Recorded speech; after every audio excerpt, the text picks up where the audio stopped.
পশ্চিমবঙ্গ সরকারের মৎস্য দপ্তরের উদ্যোগে বেঙ্গল ফিশ ফেস্ট 2026 হয়ে গেল পুরাতন মালদায়। শুক্রবার পুরাতন মালদার মঙ্গলবাড়ি মিন ভবনে বেঙ্গল ফিশ ফেস্ট অনুষ্ঠিত হয়।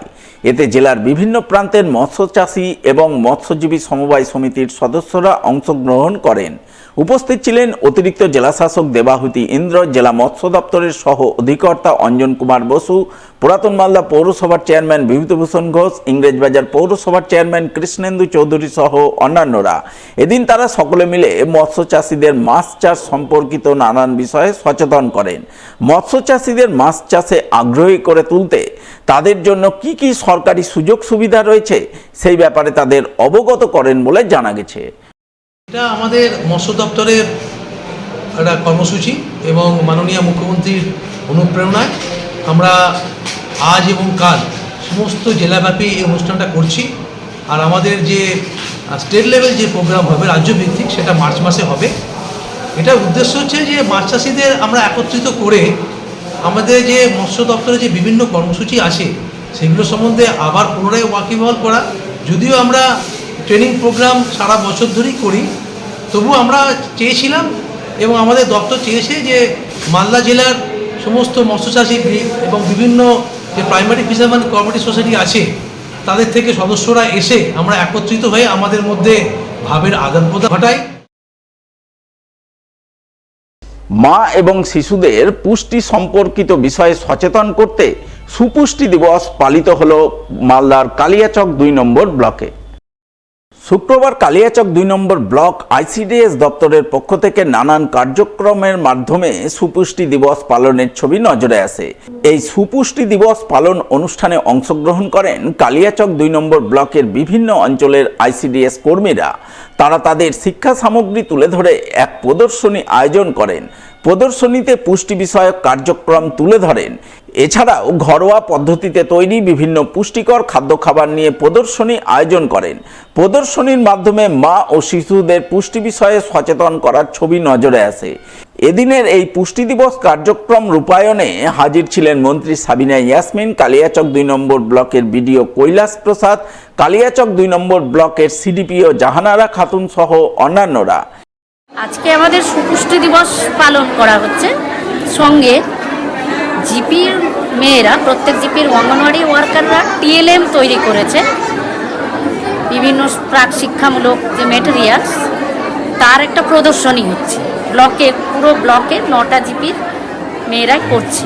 এই প্রদর্শনীর মাধ্যমে আমরা বার্তা দিতে চাইছি, 1 নম্বর হচ্ছে মা এবং শিশুদের পুষ্টির সংক্রান্ত সচেতনতা, 2 নম্বর হচ্ছে বাচ্চাদের বৌদ্ধিক বিকাশ সহ বিভিন্ন মানসিক বিকাশ, প্রাক শিক্ষার যে প্রয়োজন আছে, ছোটোবেলা থেকে আমরা যে বিভিন্ন নন ফর্মাল টিচিংয়ের মাধ্যমে শিক্ষা দিতে পারি, তাদের বৌদ্ধিক বিকাশ, শিক্ষামূলক বিকাশ সব করতে পারি এবং কি কি উপাদানের মাধ্যমে করতে পারি, ঘরোয়া জিনিস দিয়ে তৈরি বিভিন্ন উপাদান, সেটাই সবাইকে জানানো এবং সচেতন করার জন্যই আজকের এই প্রোগ্রাম।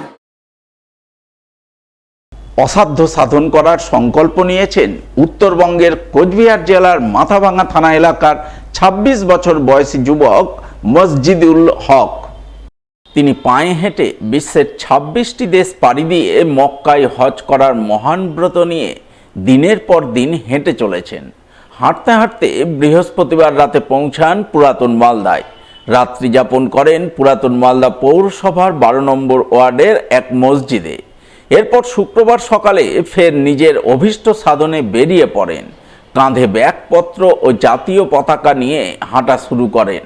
হাঁটা শুরুর প্রাক্কালে তাকে শুভেচ্ছা অভিনন্দন জানিয়ে উৎসাহিত করেন পুরাতন মালদা পৌরসভার চেয়ারম্যান বিভূতিভূষণ ঘোষ সহ 12 নম্বর ওয়ার্ডের হিন্দু মুসলিম উভয় সম্প্রদায়ের মানুষ।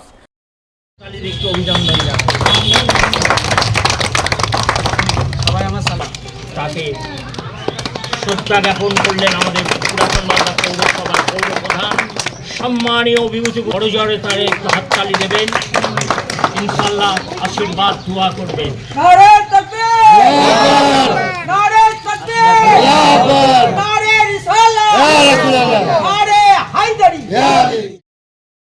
অসাধ্য সাধনের সংকল্প ধারণকারী মসজিদুল হক জানান, তিনি পেশায় একজন রেস্টুরেন্ট ব্যবসায়ী।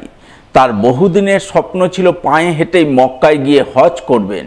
তাই সেই স্বপ্ন পূরণে বাড়ি থেকে বেরিয়ে পড়েছেন। কোচবিহারের মাথাভাঙা থেকে হাঁটা শুরু করেছেন। হাঁটতে হাঁটতে আজ মালদায় এসেছেন। এইভাবেই হেঁটে হেঁটে বিশ্বের 26টি দেশ পাড়ি দিয়ে প্রায় 3 বছরের মাথায় মক্কায় পৌঁছে যাবেন। পবিত্র মক্কায় হজ করবেন। উদ্দেশ্য একটাই, ইসলাম ধর্মের প্রচার করা, সেই সঙ্গে সর্বধর্ম সমন্বয়ের বার্তা তুলে ধরা। এবং দিনের দাওয়াত দিয়ে সবার কাছ থেকে দোয়া নিয়ে, আশীর্বাদ নিয়ে, সব ধর্মের লোকের সাথে এসে এবং সেটা নিয়ে হজ করতে যাচ্ছে। সবাই আমাকে হেল্প করছে এবং সবাই আমাকে সহায়তা করছে যে আমি যেটা আগে বাড়িয়ে যাই মিলে আমাকে এগিয়ে দিচ্ছে। সবাই আমার সাথে চলতেছে এবং সবাই মিলে আমাকে একটু একটু করে পায়ে হেঁটে এগিয়ে দিচ্ছে। কেউ কখনো বলতেছে একটু বাইকে চলো, এরকম করে আমি চলে যাচ্ছি। এটা আমার প্রিয় নবী হযরত মুহাম্মদ সাল্লাল্লাহু আলাইহি সাল্লামের দিনের ইসলামের যেভাবে প্রচার করেছে, আমরা প্রিয় নবীর সেই মধ্যে আমাদের যে কাজ রয়েছে সেটাই আমি করতেছি। 1100 দিনের প্লাস বেশিও লাগতে পারে। কটা দেশ পেরোতে হবে আপনাকে? মোটামুটি 26টা দেশ। কি যে আপনি আপনার সাজ ঠিক আছে, তো ব্যাগে আপনার জাতীয় পতাকা রয়েছে, এটার উদ্দেশ্যটা কি? এটা মানে আমি অবশ্যই আমি গর্ব যে আমি একজন ভারতীয় নাগরিক, সেটাই আমি যেখানে যাব না কেন আমাদের তিরঙ্গা আমাদের সাথে থাকবে। সমাজকে কি বার্তা দিতে চান? এটাই বার্তা দিব, সবাই মিলে আমরা মিলেমিশে থাকবো এবং সবাই মিলে শান্তিতে বসবাস যদি আমরা করতে পারি, সবাই একসাথে থাকবো। পবিত্র রমজান মাস, এটা আপনারা জানেন। গতকাল আমাদের ওয়ার্ড, যেটা 12 নম্বর ওয়ার্ড, আমাদের সৌভাগ্য যে সুদূর কুচবিহার মাথাভাঙা থেকে উনি এসেছেন। ওনার যে মনের শক্তি, মনোবল, আমি এই পৌরসভার তরফ থেকে এবং এই ওয়ার্ডের কাউন্সিলর তরফ থেকে ওনাকে আমার আন্তরিক অভিনন্দন জানাই। এই কারণেই যে তিনি সেই কুচবিহার থেকে শুরু করেছেন প্রায় 3 বছর। তিনি পায়ে হেঁটে আমাদের পবিত্র স্থান যেটা মক্কা, সেখানে যাবেন হজের উদ্দেশ্যে। আমি চাই ওনার যে মনের বাসনা, ওনার যে মনের ইচ্ছা, আমাদের ঈশ্বর এবং উপরওয়ালা সেটাকে মানে সুন্দরভাবে তার যে আশা আকাঙ্ক্ষা সেটা পূরণ করুক। উনি হজ করে আবার আমাদের উত্তরবঙ্গের মানুষ কুচবিহার মাথাভাঙায় ফিরে আসবে। ওনাকে হজ করার পরে আমি এই ওয়ার্ডের কাউন্সিলর, পৌরসভার পৌরপ্রধান হিসাবে আবার আমন্ত্রণ জানাই যে উনি হাজী সাহেব হওয়ার পর আবার আমাদের এই এলাকায় এখানে যেন আসেন। সেই আবেদনটা ওনার কাছে আমার থাকলো। উনি ভালো থাকুন, সুস্থ থাকুন, এই আশা আমি উপরওয়ালার কাছে, ঈশ্বরের কাছে কামনা করছি।